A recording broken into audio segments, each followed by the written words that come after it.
Oke, selamat pagi, selamat siang, selamat malam semuanya. Kita lanjutkan lagi di sini. Pak Lika akan membantu kalian untuk memahami materi tentang mengukur kuat arus listrik pada tiap-tiap rangkaian, begitu ya, pada tiap-tiap hambatan. Ya, seperti itu. Maka di sini coba kalian pahami, kalian apa namanya? Apa ya istilahnya diulang-ulang videonya begitu ya biar kalian lebih paham begitu ini ya. Oke ya, langsung saja kita share screen. Nah, untuk video ini nanti silahkan bisa di like, subscribe di YouTube-nya Pak Rizka gitu ya.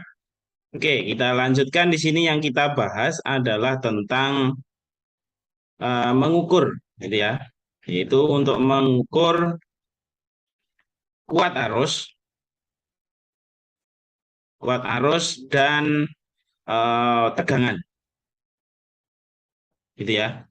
Kuat arus dan tegangan yang ada di mana, bukan yang di keseluruhan ya, bukan pada yang ada di sini ya, yang saya kasih tanda itu, tetapi ada di tiap-tiap hambatan gitu. Ya, ini ada R1, ada R2, dan ada R3. Kan begitu. Nah, kuat arus dan tegangan yang di antara tiga ini itu berapa? Ini ya kan begitu. Ya, yang ditanyakan begitu, kuat arus maupun tegangannya.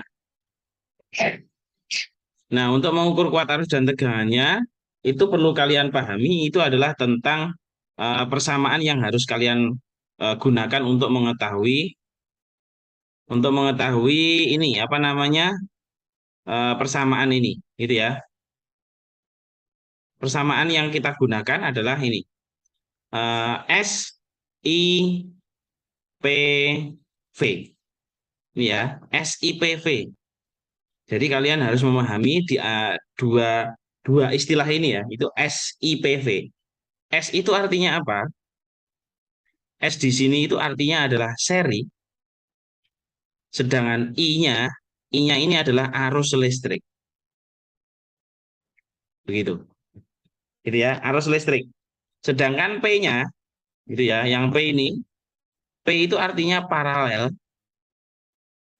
sedangkan V-nya itu tegangan. Nah, kenapa kok di sini saya mengistilahkan SIPV? SIPV itu yang dimaksud adalah SI dalam kelompok SI itu artinya kalau susunannya seri, ini ya, susunannya seri, itu yang memiliki nilai sama itu adalah I-nya. I-nya itu sama. Nilai arusnya itu sama. Kalau susunannya seri, kuat arus antara hambatan satu dengan hambatan yang lain itu nilainya sama. Gitu ya. Jadi antara hambatan satu dengan hambatan lain, kuat arusnya sama. Intinya begitu. Contoh kayak gini, saya gambarkan di bawahnya ya. Nah, seri kan begini hambatannya. Gitu ya. Berarti kuat arus yang ada di satu dengan kuat arus yang di dua, ini nilainya sama. Misalnya satu itu 4 ampere, I2-nya juga 4 ampere, kan begitu. Sedangkan paralel, gitu ya, sedangkan paralel, itu yang sama adalah tegangannya. Ya, berarti V-nya sama. Kalau paralel yang sama adalah V-nya. Kalau yang I, ya seri, yang sama I-nya. Sedangkan yang lain, sedangkan yang lain, misalnya V maupun R-nya itu berbeda. Gitu ya. Kalau paralel itu yang sama apanya? V-nya, yang sama V-nya. Contoh kayak gini, rangkaian paralel itu kan begini ya. Nah, seperti ini, gitu ya. V yang ada di satu dengan V yang ada di dua, itu nilainya sama. Ya, ini nilainya sama. Ini sama ini nilainya sama. Sedangkan I dan R-nya itu berbeda. Gitu. Kalau seri tadi yang berbeda, yang berbeda adalah V dan R itu berbeda. Kalau paralel yang berbeda itu I sama R-nya. Gitu ya. Sekarang kita coba untuk masuk ke sebuah soal gitu ya. Soalnya sudah ada di samping ini. Soal yang pertama, sesuaikan dengan eh, apa ya istilah yang saya gunakan tuh SIPV. Nah, di sini dalam rangkaian ini sudah diketahui ada R1 5 ohm, R2 20 ohm, R3 2 ohm. Sedangkan yang 12 ini adalah tegangannya 12 volt. Tegangan yang belum ada apa? Ingat, komponen yang ada di rangkaian listrik itu ada tiga komponennya, yaitu ada V, ada I, dan ada R. Ketiga-tiganya itu pasti ada. Maka di sini R-nya sudah ada, V-nya sudah ada, yang belum adalah I-nya. Maka I-nya kita cari sesuai dengan penjelasan pada video sebelumnya ya, untuk mengetahui kuat arus maupun tegangan pada sebuah rangkaian. Maka ini kita cari, yaitu I sama dengan V per R. Gitu ya. R-nya ini adalah R total ya, bukan hanya satu R saja. V-nya berapa kita masukkan? V-nya 12. Dibagi R-nya di sini, susunannya ternyata merupakan susunan campuran. Maka dengan adanya susunan campuran, yaitu antara R1 dengan R2, ini kan paralel, maka kita cari paralelnya. Caranya bagaimana? Ya dari sini kita cari 1 per RP, hambatan pengganti paralelnya, dibagi sama dengan 1 per 5 ditambah 1 per 20. Dapatnya nilainya ini. 1 per 5 dibagi 1 per 20. Nah, begitu. Maka caranya bagaimana ini? Kita samakan penyebutnya. Sama-sama 20 ya. 5 biar jadi 20 kali 4, maka 4 yang atas kalikan 4 ditambah 20 biar jadi 20 kali 1, maka ini tinggal begitu. Oke ya, kita lanjutkan. Maka ini kita jumlahkan 4 ditambah 1, jawabannya 5 dibagi 20 itu baru 1 per RP. Nah, RP-nya berapa? Oke, RP-nya ya tinggal kita balik aja. Seperti yang kemarin. Ya, RP-nya berarti 20 dibagi 5. Nilainya adalah 4 ohm. Nah, seperti itu. Hambatan penggantinya sebesar 4 ohm. Maka kita pindah ke atas. Di sini hambatan penggantinya RP-nya itu adalah 4 ohm. Nah, ketemu 4 ohm. Nah, 4 ohm ini susunannya seri dengan R3 gitu ya. Kalau seri berarti tinggal kita jumlah 4 ditambah 2, maka RS-nya itu sebesar 6 ohm. Nah, begitu. Maka 6 ohm ini kita gunakan untuk kita masukkan ke sini. Dibagi 6. Gitu ya. Kita selesaikan. 12 bagi 6, 2 ampere. Gitu. Maka kuat arus yang mengalir pada rangkaian ini sebesar 2 ampere. Ini arus yang mengalir pada rangkaian ini loh ya. Keseluruhan. Bukan di setiap hambatan. Gitu. Ini baru kuat arus yang mengalir pada rangkaian ini. Nah, kemudian yang ditanyakan berapa kuat arus yang mengalir di sini. Di R1, kuat arus yang mengalir di R2, dan kuat arus yang mengalir di R3. Itu perlu kita ketahui. Caranya bagaimana? Ya ini tadi, SIPV. Gitu ya, SIPV. SIPV itu diperoleh dari mana toh? Nah, ini dari rangkaian itu tadi. Ya, dari rangkaian di atas ini. Nah, sekarang kita lihat. Hambatan paralel R1 dengan R2 itu merupakan hambatan paralel yang bisa dicari penggantinya, yaitu sebesar 4 ohm ini. Ini ya. Maka susunannya saya buat gambar seperti ini kan memiliki nilai sama. Gitu ya. Ini RP-nya yaitu 4 ohm. Ini ya. Kemudian yang R ini, R3-nya saya buat 2 ohm di sini ya. Bukan saya buat ya, tapi karena nilainya 2 ohm yang ini. Kan ini kan susunannya seri. Gitu ya, susunannya seri. Kalau susunan seri seperti ini, ingat yang seri itu yang sama apa katanya tuh? Ini kuat arusnya. Ini kan terhubung dengan rangkaian baterai, kemudian bentuknya kayak gini ya. Nah, seperti yang ada di gambar itu. I yang mengalir di sini tuh 2 ampere, ini 12 volt, kan begitu. Nah, sekarang kita masukkan ke sini. Kita masukkan SIPV, seri yang sama I-nya.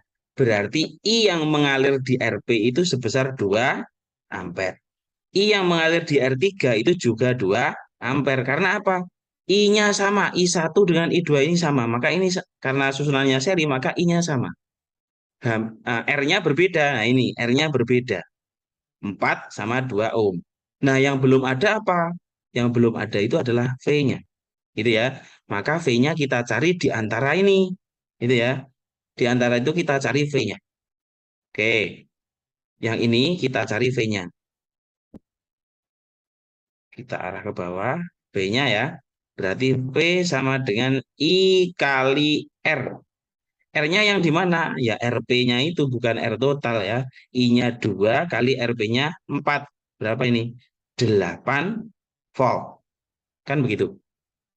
Maka di sini nilainya 8 volt. Yang ini juga kita cari V-nya. Sama. V sama dengan I kali R. Maka I-nya berapa itu situ? I-nya 2 kali R-nya 2. Yaitu 4 volt. Nah, gitu ya. 4 volt. Nah, sekarang sudah ketemu V-nya. Nah, kemudian kalau sudah ketemu V-nya, ingat hambatan yang ada di sini tadi, yang RP ini, itu kan susunannya paralel. Paralelnya bagaimana bentuknya? Bentuknya kan kayak gini nih, gitu ya. Nah, gitu. Nah, paralelnya kan begitu ya. Kita lihat di atas tadi. Nah, itu 5 ohm sama 20 ohm. 5 ohm, yang ini 20 ohm. Padahal pada rangkaian paralel ini, ya kan? Ini kan diperoleh dari bagian ini ya, diperoleh dari bagian ini toh. Nah, kita jabarkan ternyata kan dia ada rangkaian di dalamnya. 5 ohm sama 20 ohm. Ingat SIPV. P-nya itu paralel, V-nya sama. V-nya itu tegangan. Berarti nilai V-nya sama. Bagian ini tadi yang kita cari RP-nya itu V-nya itu sebesar 8 volt. Yang ini. Maka kalau karena ini paralel gitu ya, yang sama V-nya. I-nya berbeda bukan 2 ampere gitu ya. Maka di sini V-nya itu 8 volt. Yang di bawah juga 8 volt. Gitu ya. Ini 8 volt. Nah, yang belum ada apa di sini? Yang belum ada itu adalah I-nya. I yang ada di sini, I-nya diperoleh dari mana? Yaitu V per R. Gitu ya. V per R. V-nya berapa? V-nya 8 dibagi 5. Itu V 8 dibagi 5 berapa ya nilainya ya? 8 dibagi 5. Nilainya 1,6 ampere. Nah, begitu. Maka nilai I yang ada di sini itu sebesar 1,6 ampere. Nah, yang bawah berapa? Yang bawah berapa nilainya? Nah, kita cari juga. Yaitu I sama dengan V per R. V-nya berapa? V-nya 8 dibagi 20. 8 dibagi 20. Yaitu sebesar 0,4 ampere. Temu ya? Nah, ketika dijumlahkan, nah ini, kedua ini ketika dijumlahkan, dia akan merupakan arus yang mengalir secara keseluruhan. Kan ini kan ada percabangan ya. Ini kan percabangan di sini. Nah, ketika ada percabangan itu kan berarti I masuknya itu 2 ampere sama dengan I keluarnya ke atas yang ke 5 ohm itu sebesar 1,6 ampere ditambah dengan yang ke bawahnya 0,4. Maka nilainya 2 ampere dan 2 ampere. Nilainya sama. Nah, maka sudah bisa kita ketahui bahwa kuat arus yang mengalir pada hambatan 5 ohm sama 20 ohm itu sebesar ini. Gitu. Oke ya. Begitu caranya. Jadi untuk menentukannya itu menggunakan SIPV. Ya mungkin agak rumit, tetapi kalau kalian nanti mengulang-ulang ini, kemudian sambil dipelajari, sambil dicoba untuk mengerjakan soal, itu saya kira bisa, gitu ya. Saya kasih contoh satu lagi. Oke, berikutnya rangkaiannya seperti ini. Dari rangkaian ini yang belum ada, ya kan? Yang belum ada itu adalah I-nya ya. Nah, ini kan belum ada I-nya. Masa kita cari, makanya kita cari I-nya. Caranya bagaimana? Ya sama kayak tadi, I sama dengan V per R. V-nya berapa? V-nya 6. Kok dibagi? Ya, ini rangkaiannya paralel semua ini. R1 sampai R3 ini paralel semua. Maka kita cari hambatan penggantinya dulu. Yaitu 1/RP sama dengan 1/6 ditambah 1/6 ditambah 1/6 sama dengan 3/6 karena semuanya sudah sama penyebutnya, maka RP-nya sama dengan 6/3 sama dengan 2 ohm. Nah, begitu ya. 2 ohm. Maka hambatan penggantinya 2 ohm. Nah, susunannya seri dengan ini. Maka hambatan pengganti RS-nya yaitu 2 ohm ditambah 3 ohm. Maka hasilnya 5 ohm. Nah, begitu.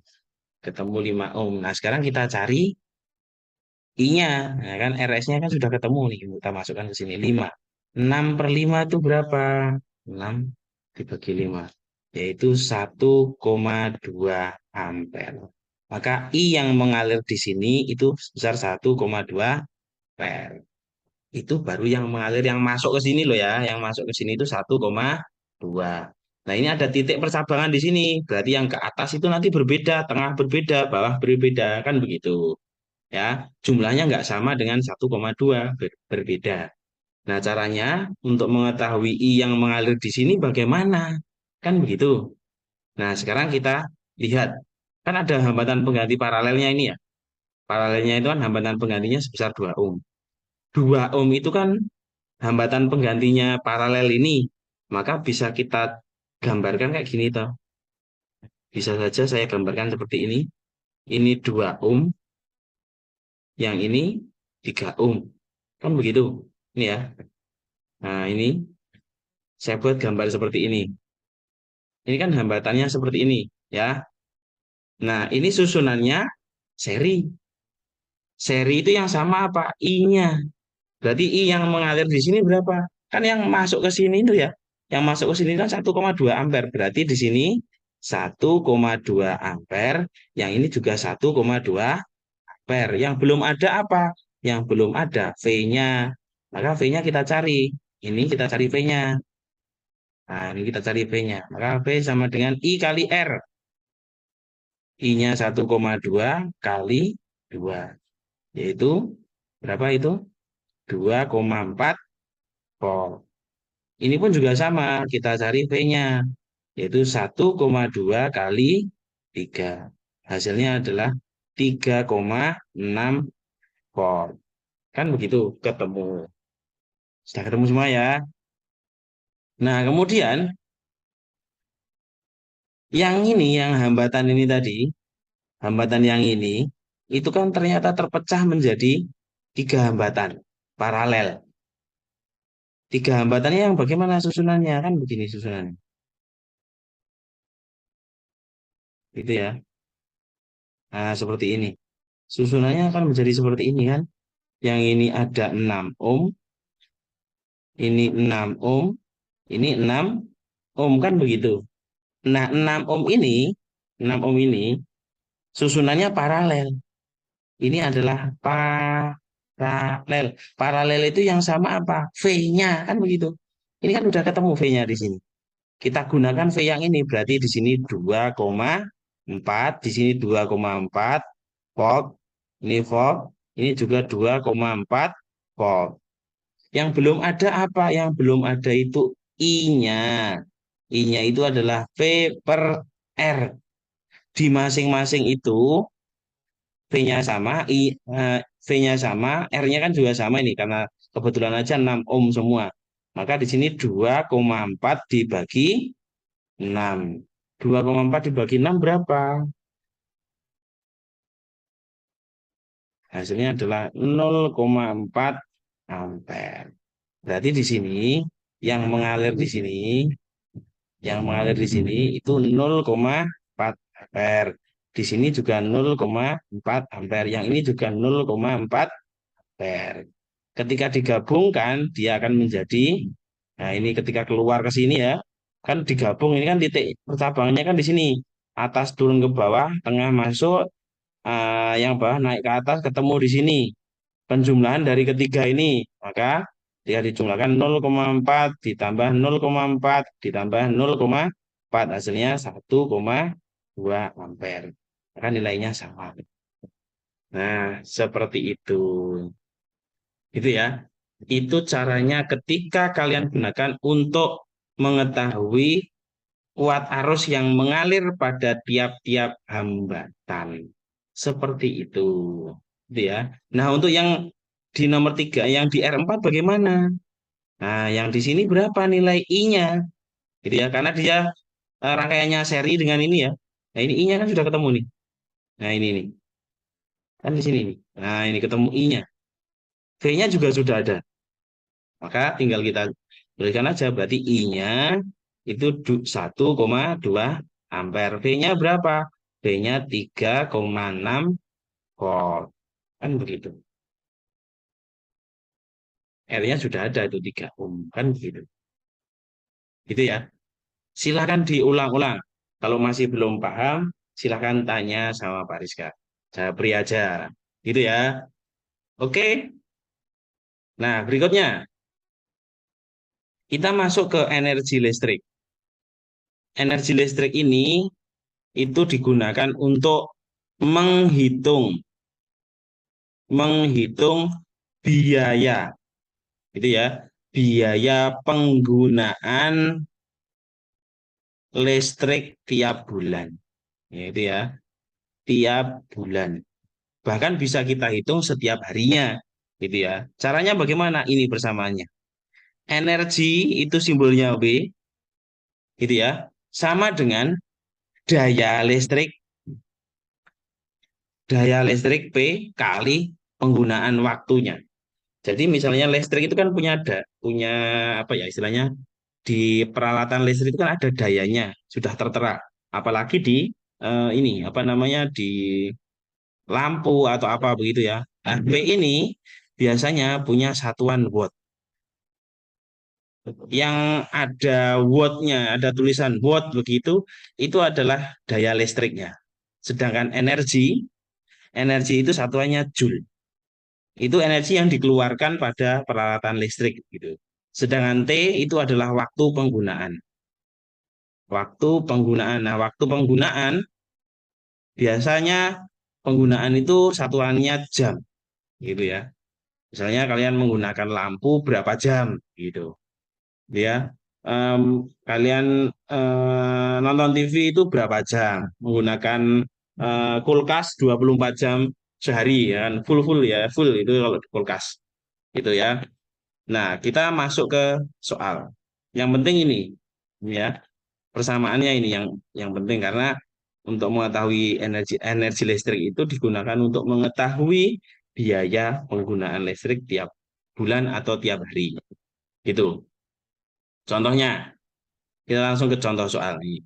Kebetulan saya lihat di internet itu ada soal yang menarik. Nah, seperti ini. Rumah Pak Sudibyo memiliki beberapa peralatan listrik sesuai tabel berikut. Itu ya, dia punya lampu 5, televisinya 2, kipas angin 1, kulkasnya 1, gitu ya. Biaya listrik 1 kWh, kilowatt jam. kWh itu kilowatt jam, ya. 1 kWh itu kilowatt jam, yaitu sebesar 1.500. Total biaya listrik yang dikeluarkan atas penggunaan semua peralatan listrik dalam waktu 1 bulan. Di sini dia maksudnya 30 hari ya. 1 bulan itu rata-rata 30 hari. Itu sebesar berapa? Itu intinya begitu. Nah, di sini ada daya listrik nih, ya. Kenapa kok di sini dimunculkan daya listrik? Karena setiap peralatan listrik kan ada wattnya, itu ya. Entah itu eh, peralatan listrik apapun, itu pasti punya watt. Charger HP kalian itu juga punya punya watt, gitu ya. Ada wattnya sendiri. Ya, itu merupakan daya listrik. Nah, untuk mengetahui ini berarti kita harus mengetahui energinya, W-nya, gitu ya. W tadi persamaannya apa? W sama dengan P kali T kan begitu. Kan rumusnya ini. W sama dengan P kali T. Nah, P-nya mana? P-nya ini P-nya. T-nya mana? Ini T-nya. Kan begitu, tinggal kita kalikan aja. Ini kali ini kan begitu. Ini baru per hari loh ya, tapi nggak apa-apa. Kita hitung per hari dulu. Nah, kemudian jangan lupa di sini ada jumlahnya. Ya, ada jumlahnya. Ini juga ada jumlahnya. Maka kita kalikan dengan jumlahnya juga.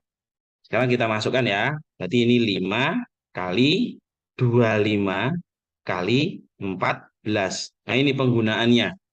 5 kali 25 kali 14. 1750 watt jam. WH kan watt jam ya, watt jam. Nah, gitu ya, watt jam. Gitu. Kemudian yang ini berarti 2 kali 80 kali 8 jam. 2 kali 80 kali 8 jam. Oke, 1280 WH. Dan kipas angin cuma satu, berarti tinggal satu kali ini ya. 100 kali 2 jam, berarti ini 1 kali 100 kali 2. Berarti ini hanya 200 WH, itu penggunaan kipas angin. Nah, kulkasnya bagaimana? Kulkasnya satu kali, kulkas itu 60 watt kali 24. Berarti 1 kali 60 kali 24. Nah, itu nilainya adalah 1440 WH. Nah, kalau sudah seperti ini bagaimana? Kan ini kan digunakan semuanya setiap hari ya. Maka ini kita jumlahkan. Kita jumlahkan gitu. Berarti ini kita jumlahkan. 1750 ditambah 1280 ditambah 200 ditambah 1440. Gitu ya. Nilainya hasilnya ini ketika dijumlahkan 4670 WH per hari. Ini kan baru per hari ya. Nah, ini baru per hari. Nah, dalam waktu 1 bulan bagaimana? Kalau satu harinya segini, berarti 1 bulannya bagaimana? 30 harinya. Ya berarti nah, tinggal kita hitung aja W-nya. Berarti 4670 kali 30 hari. Nah, ini kita kalikan 30. Yaitu 140 100 WH per bulan. Nah, ini ya. Ini sudah per bulan. Ingat di sini biayanya, ya dilihat ini biaya listriknya, ini per kWh 1500. Maka ini kita buat ke kWh dulu. Caranya bagaimana? Untuk membuat ke kWh itu tinggal dibagi 1000. 140 100 ini dibagi 1000. Itu ya. Berarti nilainya kalau dibagi 1000, salah. 140 100 dibagi 1000. Jadi nilainya 140,1 kWh. Nah, seperti ini. Itu baru kWh. Nah, sekarang harganya untuk menghitung biaya bagaimana? Untuk menghitung biayanya itu adalah KWH-nya, W-nya kali biayanya. Biaya per KWH. Biaya per KWH. Ini ya. Berarti di sini W-nya ada 140,1 kali 1500. Gitu ya. Berarti ini dikalikan 1500. Nilainya adalah 2.110 150. Nah, berarti kita hitung biayanya besar itu, yaitu 210 150.000 rupiah.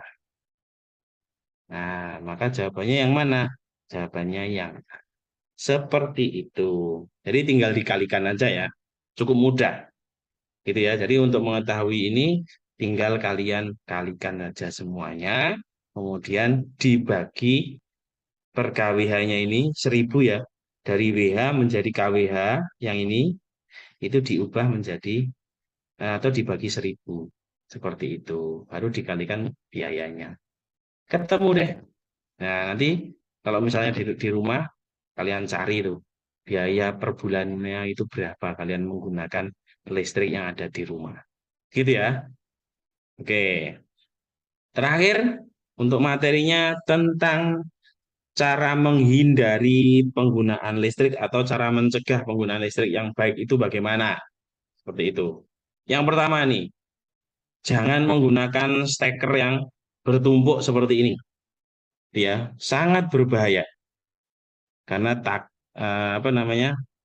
Yang ini ya, yang saya maksud yang ini. Nah, ini jangan yang bertumpuk kayak gini. Coba dibuat seperti ini, berjajar. Ya, kalau dibuat bertumpuk ada T-nya, kemudian, wah ini cukup nanti T-nya itu akan, kalau daya yang digunakan itu besar, itu nanti nggak kuat, gitu ya, nggak kuat. Lebih baik menggunakan yang berjajar seperti ini. Itu yang pertama. Yang kedua, hindari lepas steker dengan menarik kabel. Nah ini, jangan kayak gini. Tarik karo kabel ya, salah ya.